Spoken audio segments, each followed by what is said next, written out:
Gary, what do you think are the three most important issues facing the county right now? Boy, I don't know how you'd sort out three because there's hundreds of them. And I think economics, the budget right now is the crunch because it's going to affect all services, whether it's sheriff, the clerk, the assessor, the treasurer, administration. Right. There is no mill levy for road and bridge in the county. I have a lot of people tell me I'm paying a lot of taxes. Why aren't you fixing my road? Well, we don't pay any money into road and bridge. It's HETF funds, which is Highway Users Tax Fund. We all do pay a little tax when we buy fuel. Right. PILT money, that's going into there. If the government ever takes one of those away, road and bridge will be in trouble. And we have 1,600 miles to take care of. We do, and we had a mill levy a long time ago, I guess, for road and bridge, and I don't know why it went away, but and some people in town, I guess they have to pay that too. The question was, why us? But those country people got to come town and do business too. So that's right. Everybody needs a road, and unfortunately now people want a paved road, and that's tough. The good thing is Colorado counties, plus a lot of commissioners, have raised a lot of hell with the governor. Right. He put $20 million back in the grant fund, the severance tax fund, for this year, and it went through the legislature at $70 million for next year. So if that's back on the table, that will help the county as far as gravel and pavement, and right. That's a big part. And it aggravates me that they took it away because I think in the last 10 years, $120 million, about $20 million a year, has went out of this county.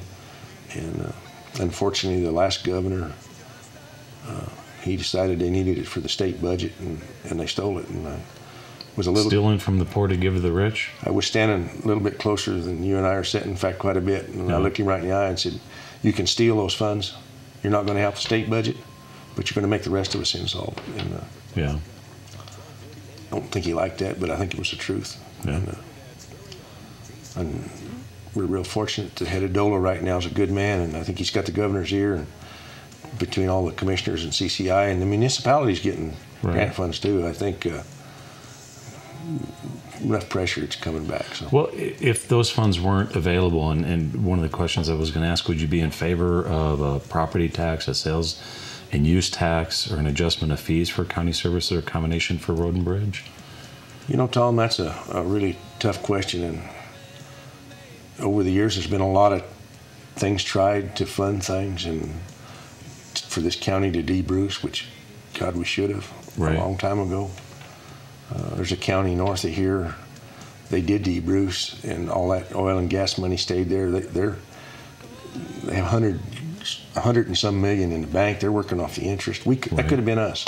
Right. If we'd have took advantage of it. People, when you talk tax, or they scared to death, and I understand why. Right. It's like talking term limits for commissioners. I'm one of those people that voted to put term limits. At the same time, I understand we have term limits anyway.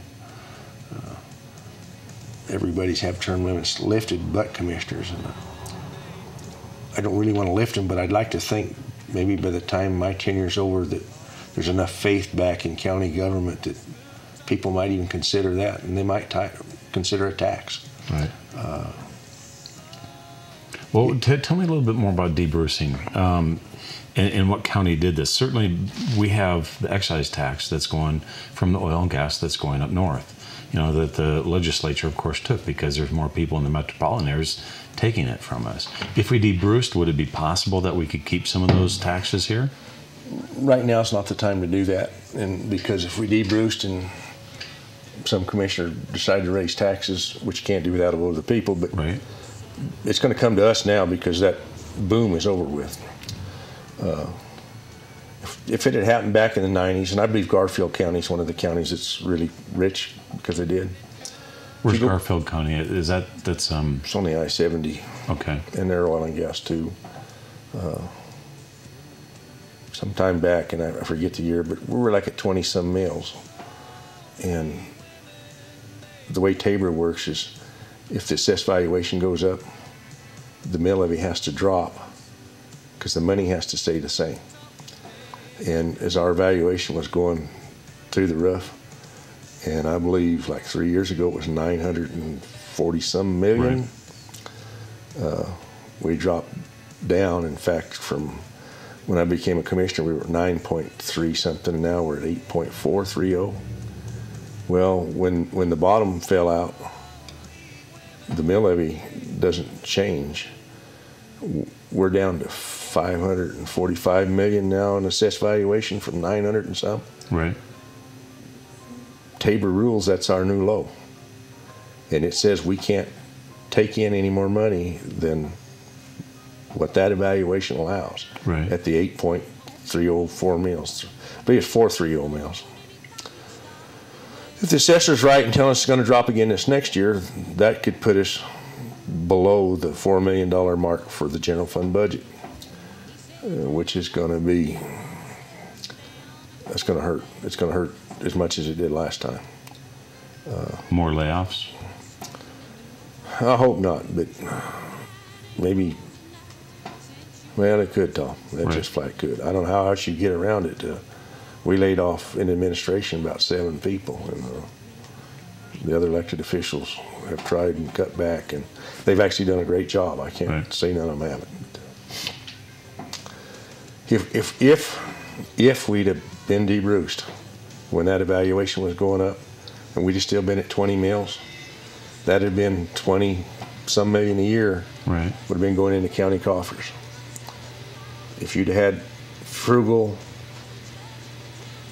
good commissioners, we'd have had a fund balance that we'd have made it through all this stuff. Right. And we'd have money to do some things. Unfortunately, that didn't happen. People thought it was a tax on them. To de-bruce right now, the oil and gas wouldn't be paying it because that's not where the evaluation was. Actually, oil and gas was 75% of our assessed valuation at one time. It's Right. not now. Taxpayers, you and I would be paying it now, and I don't want my taxpayers to pay that bill. That being said, talking about mill levies, and at some point in time, as a community, as a county, we're going to have to invest in ourselves, and I think that's been lacking. I had a business person who looked at this community really hard.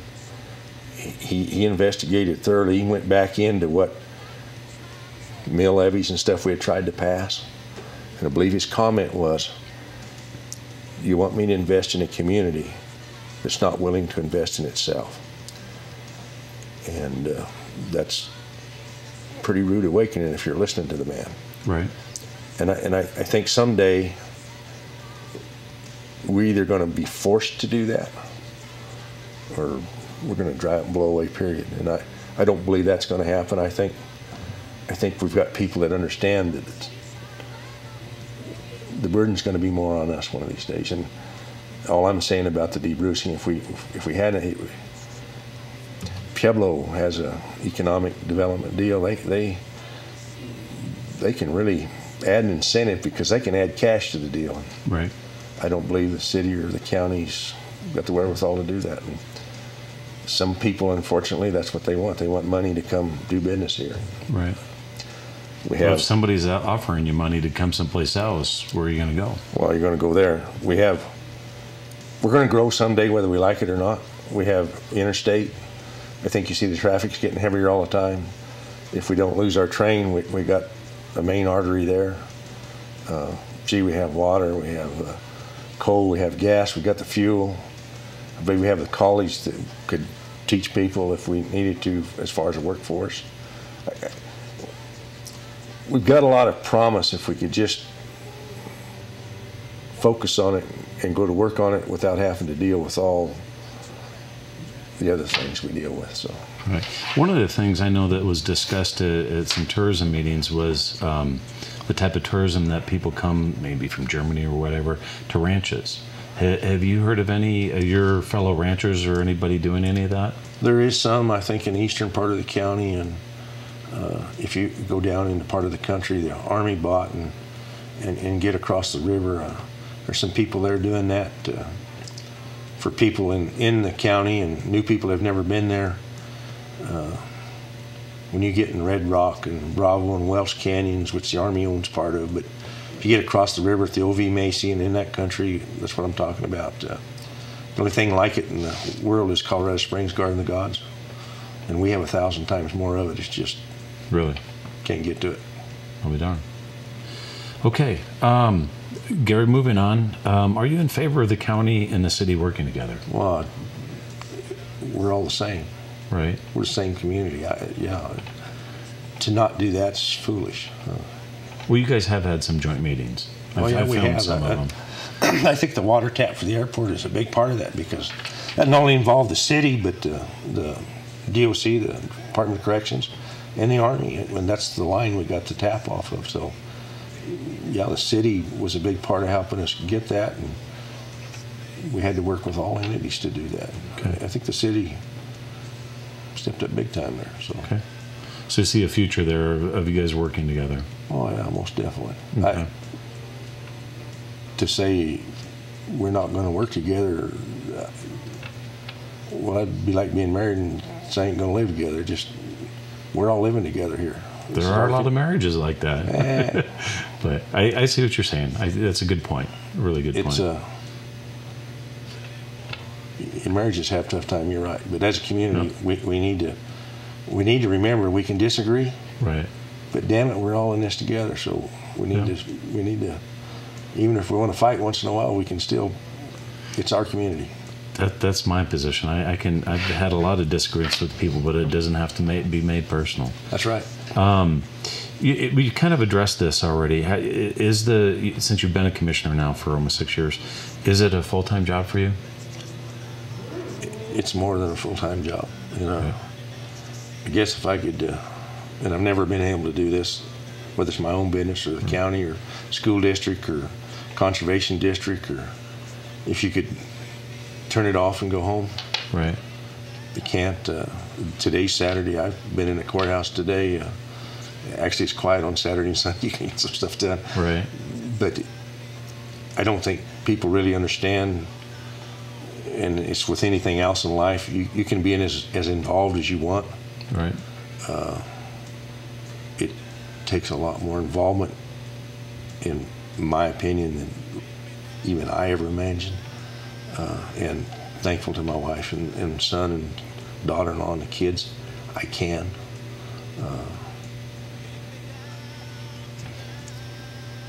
You want to do a good job, and sometimes it takes, even if you're going to grow a garden, more time than you anticipated. But if you want a good garden, you better get after it. So right.